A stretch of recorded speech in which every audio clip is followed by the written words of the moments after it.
Welcome to Feast Magazine's Campfire Cooking, sponsored by James River Air Conditioning Company. Let the company voted #1 in Richmond, Virginia, James River Air, take care of all your heating, cooling, plumbing, and electrical needs.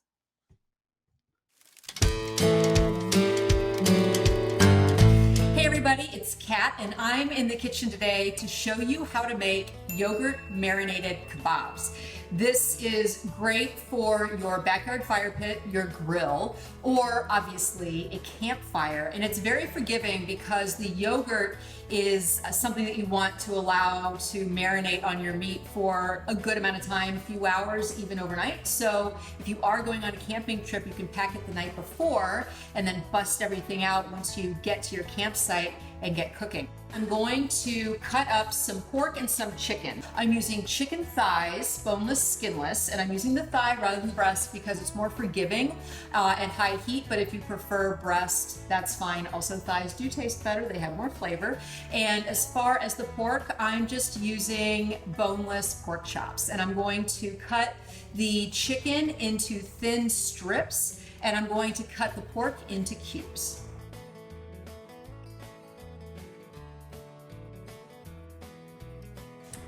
In my bowl, I have some full fat Greek yogurt, and I want the fat because fat is flavor. But if you really would prefer to use a fat-free yogurt, just make sure that it's plain, not something sweet, and that it is the Greek style, so it's nice and thick. I am just crushing up a couple of garlic cloves. This is the marinade for my pork that I'm making right now. All right, I'm just gonna mince these guys. Now I'm just gonna go ahead and mince up my onion. I have the juice of half of a lemon. That acidity is going to really help tenderize the pork. And then the rest of it is just adding in some spices. I have coriander and cumin, a little bit of mustard seed. This is ground. Of course, I have black pepper, and then some cayenne for some heat. You can leave this out if you're sensitive to spice. So you can see everything is all beautifully blended together. All I'm going to do is add this to my bowl with the pork and toss it together. That's it. If you're camping, you could put all of this into a Ziploc and then just toss it in your cooler.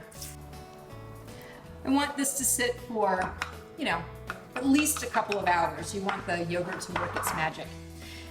So now I'm just gonna make the marinade for the chicken, which is even easier. It's just yogurt, curry powder, onion, garlic, and salt. Okay, gorgeous stuff. All right, I'm just gonna add that to my chicken. There we go. I'm gonna mix this up, set these aside in the refrigerator, and I'm gonna go out to the fire pit. I'm gonna build my fire. So it's been a few hours. I built this fire a while ago and I let it go down into just being these kind of like smoldering coals because I'm looking for heat, but I don't necessarily want a lot of flames to singe the meat because otherwise it'll cook too quickly. I also went ahead and just in the kitchen threaded the meat onto wooden skewers that have been soaked in water so they don't burn as easily. They'll probably still burn, but they won't just go up in flames on the grill. So I'm gonna go ahead and put these guys on the fire.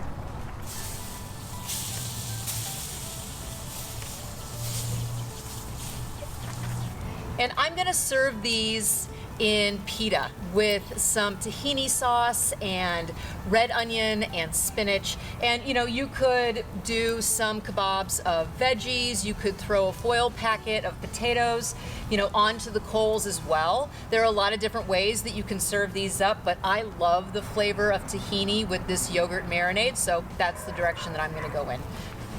So all of my chicken looks like it's pretty well finished. The pork is gonna take a little bit longer because it is more dense, but we are just about there. So I'm gonna go ahead and toss my pita bread on the fire to warm it up. And then I'm gonna go ahead and build my pita pockets. I have some fresh spinach.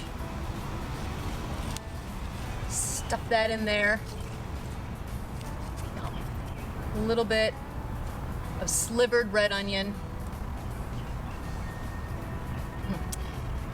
And then just a little bit of tahini sauce, which I absolutely adore.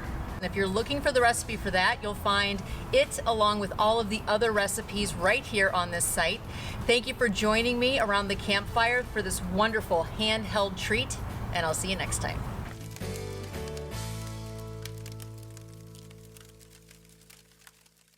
I'm Hugh Joyce, owner of James River Air Conditioning. We are open to answer questions, provide service, and help with strategies. like UV light purification, ionization, and HEPA filtration. Call us. Your comfort never mattered more than it does today.